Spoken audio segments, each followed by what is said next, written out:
Hey, Brit Litters. Hi.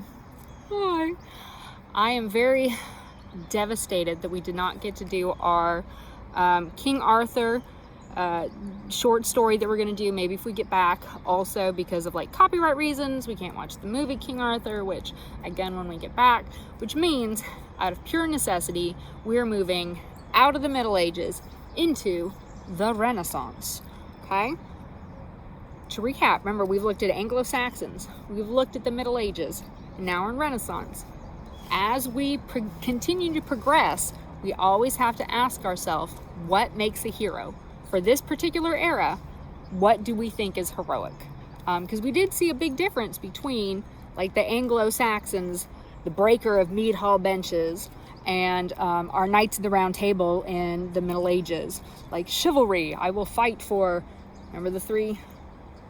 God, king, the love of a lady. Like those were the three. Like that's when you could pull out like all your knight stuff and be like, aha, I can be a knight. Right? But other than that, you're supposed to like keep your sword put up. Okay, so we're moving into, like I said, the Renaissance period, which tends to run around, it depends on if you're talking about literature or art. We say about 1485 to 1660. I may even go a little bit earlier. But that tends to be what they do, what they put.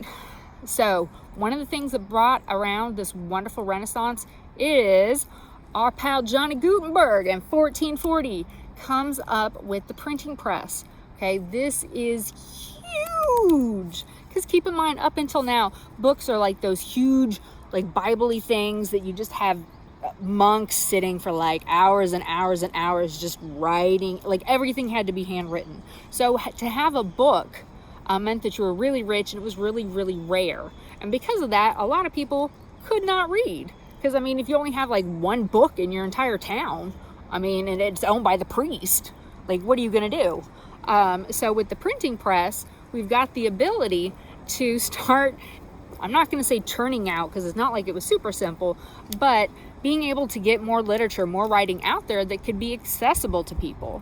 Okay, that's huge. Okay, if you're ever in, I don't know, some sort of dictatorship and they're trying to shut down the media and the news, like run away. That's a bad thing. So that happened in 1440. So when we start to get into this Renaissance period, we've got these exchanging of ideas.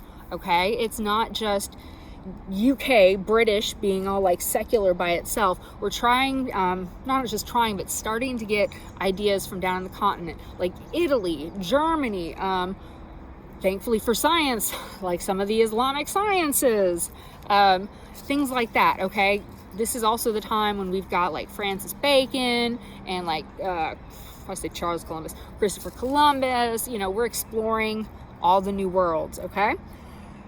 So, you remember how we were saying in,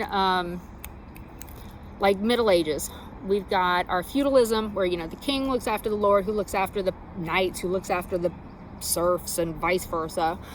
We know that the church is huge, like Catholic Church, that is, you know, the center of your life. And we have this code of chivalry. How should we treat others? What should we do with that? Okay, so we are definitely starting to see those breakdowns in the Renaissance.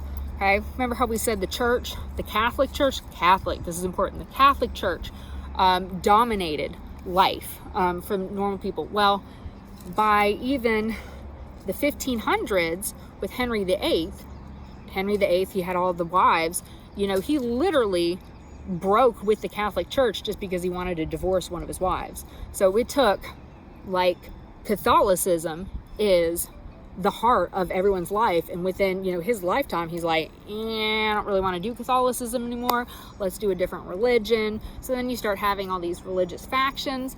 Huge, man, because it used to be not a choice. You were going to be Catholic whether you wanted to or not, and now you've got this stuff going back and forth. Okay, so we talk about the king, like everyone, you had to uphold your lord, who had to uphold the king, like no questions asked, like you respect a king. Well, the reason why we put the end of the Renaissance in about 1660 is because in 1649, King Charles is actually executed. And the UK or Britain goes without a king for a while, but in 1660 is when they're like, yeah, know what, I need a king. So again, Middle Ages, king is the be all end all too. By the time we're getting near the end of the Renaissance, we literally killed a king for it. Okay, there's also a lot of this social order that's breaking down. The population is zooming. Remember, we lost all those people during the Black Plague, which caused a lot of like land disputes because there was literally not enough people alive to farm the land. Like, so many people dead that they couldn't even get all the land worked. So now we've got our populations are going back up. So we're getting that strife in between the landowners and the people who are working.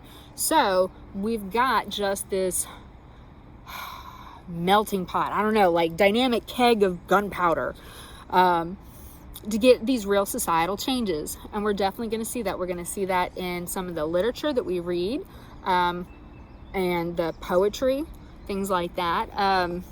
I've got to figure out something that we're going to read for Shakespeare. You guys watched the movie of Romeo and Juliet. I think we'll probably read some selections.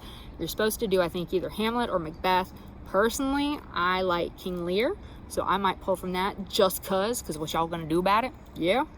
That's what I thought. But we are going to dip into poetry. There's the Shakespearean sonnet is very important, along with the Spenserian sonnet and the Petrarchan sonnet. So y'all gonna have to get poetic on me. All right, we're gonna have to get poetic. So what we are going to be doing is I'm going to be including some resources for you guys to get a better, overview of the Renaissance period, not just my rambling. Then we're going to, I'll figure out what I want to do for Shakespeare, but we're going to look into the background of Shakespeare because he's one of the most influential writers of all history. I mean, most people know who Shakespeare is. So I want you to learn more about who he was, what his life was like, what it meant to go to the Globe, the theater that even the groundlings could go to. Lost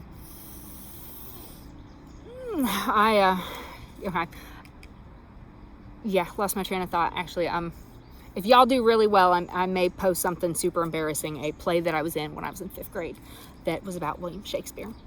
And then, like I said, we're going to look more in depth into these types of sonnets because it's a very fixed way to write a poem. It's not just like, home is nice and nice is you and blah, it has to fit a specific way. And we'll learn how to do that. All right. Peace.